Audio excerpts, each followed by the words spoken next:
Welcome to Tapped In. My name is David Figueroa-Martinez of DFM Coaching, and today we're going to be discussing a concept that I came across on BJJ Mental Models, which was the designated winner.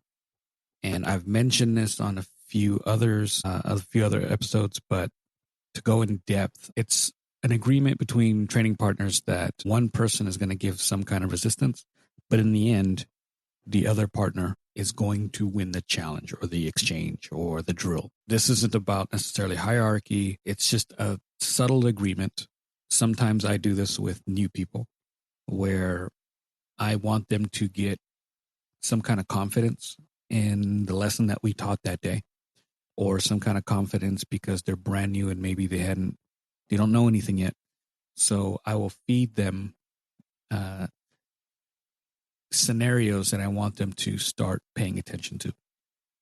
So if I have a brand new student and he or she has not done much of anything, today is their first day, what I want them to be comfortable with is posture from top and framing from bottom. So if I can get those two things to start clicking a little early, the game will unfold better. So what I'll do sometimes is I'll put them in my closed guard and I'll start to pull them down. If they don't do anything, I'll gently nudge them and say, hey, I need you to posture up, head up to the sky. And then we run through that again, and they don't understand that I'm putting them through it intentionally, but I'll run it back and to see what they're doing. I'm not looking to submit them. I'm not looking to make them feel bad. I want them to gain a little bit of confidence so that they leave the gym feeling good about themselves. There are times when if I've nudged you a few times and you're not getting it, I'll have to provide a repercussion for that. Sometimes it's a sweep. Sometimes it's the attempted submission. Sometimes it's a little bit of pressure if we're on bottom and you're not doing your frames correctly after I've kind of nudged you a few times. So, but at the end, it's me allowing you to play and getting to that win. Now, how you get there is completely up to that partner. My objective is to give you enough resistance for your level to get you there in understanding the things that you should and shouldn't be doing. I do not want to just allow you to get the win. That doesn't do you any good. It doesn't do me any good. So there's an aspect of it where I need you to start understanding certain things. So I throw a few roadblocks at you. If you're trying to get out of my closed guard, I'll nudge you forward with my knees, trying to off balance you. So then I let you play with finding your balance. I let you play with where you should put your hands. If you put your hands on the mat, I start to come up with a Kimura grip. You will instinctually kind of pull back. I'm not looking to solidify the grip. I'm not looking to hip bump you right off the bat. I'm just trying to reinforce certain moments where, oh, okay, if I put my hand on the mat, it's a bad thing. He's going to do this. So then they themselves will start putting their hands on your chest, your shoulders. And then now it becomes a game of me like sliding them off, pushing them off so that they can continue to learn how to balance themselves correctly so that they can't get nudged towards me or pulled towards me, but they're not leaning back so far that I'm in a hip bump sweep. And that's the game that I'll often play with brand new people. If I'm on top and they're on bottom, what I want to start saying is, are they framing correctly? And again, I'll say something if the hands are completely out of position. Hey, I want your hands here and here. Then they'll start to play with that. I'll start nudging my weight forward. I'll start angling my weight around, like maybe I'll undulate, maybe I'll angle my chest outward, seeing if they'll follow, seeing if they'll adjust. And again, just like when we were playing from closed guard, there's going to be a game or a learning process where they understand where they can put the hands, where they can put the forearms, how they have to respond if the person angles outward, inward, how they respond if the weight starts to come down. And all of that is modulated to who I'm rolling with. I'm not going 100%. I'm not looking to destroy their frames. I'm looking to make them think and adjust the way they should be doing without me wording everything out. And again, if they are not placing their frames correctly, and I've already nudged them a few times, I've mentioned it a few times, then I drop a little bit of weight. And the weight isn't enough to make you submit. The weight isn't enough to make you feel like you're failing or a failure, but it's enough to raise your concerns so that you adjust to what I'm doing. All of this is, you can do this from any position, but it's really about getting them to understand repercussions of when they're off and then what they should be doing. And again, sometimes you're going to have to verbalize it a little bit, but your goal as the lead in this dance is not to defeat them. Defeating them does absolutely nothing. They're new. They're understanding the game. So I have to be conscious enough about how much I'm giving them. Too much, they will not learn the lesson. They may leave feeling completely, maybe even humiliated in certain instances. Too little, they think this is too easy. So you kind of like a parent plays with their kid. Like, we're wrestling around. I don't need to dominate you. I don't need to make you feel completely useless. I need you to feel like I need to come back to learn what I need to learn, but I don't want to demoralize you. It does nothing for us.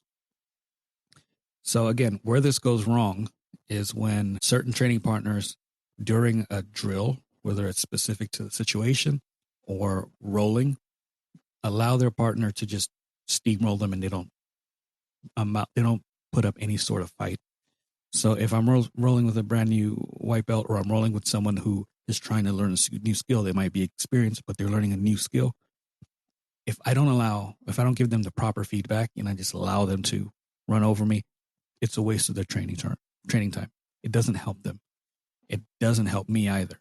So we want to be conscious of that. We want to understand that this isn't about winning and losing specifically. It's like, best way I can put it is like in professional wrestling, there's a determined outcome. Wrestler A is going to win the match. How we tell that story is what really matters. It doesn't matter to me that I'm wrestler B and my role in this encounter is to lose.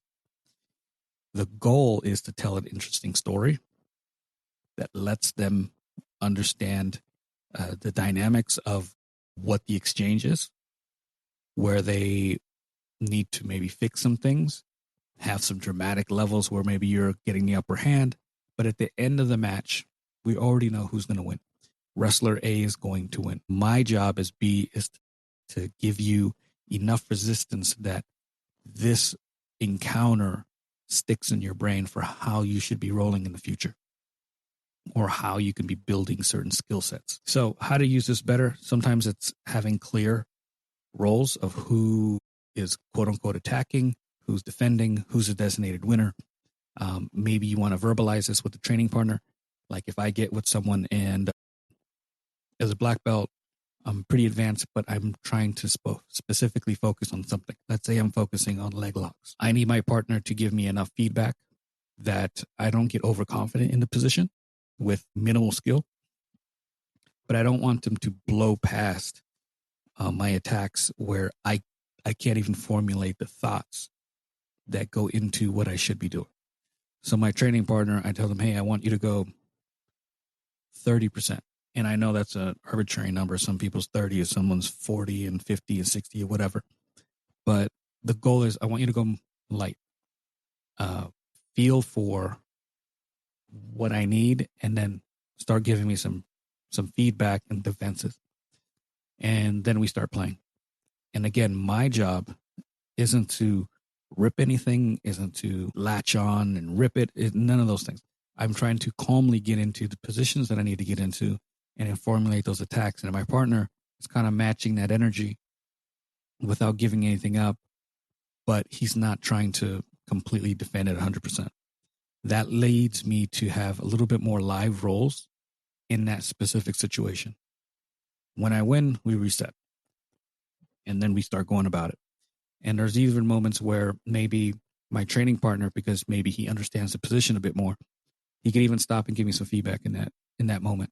Like, hey, I'm noticing that your grip isn't tight enough here, or your controls are a little off here, and I'm able to roll really easily. Then we repeat the session and we start working off of that. This allows you to communicate those goals a lot better. I want to work on his pass. I want to work on his footlock. I want to work on this choke. And those are the parameters that we're working in. My partner is going to defend to the level of my comfort. And then as I get better, maybe he or she starts defending faster with more strength, more speed. And then I have to catch up to that.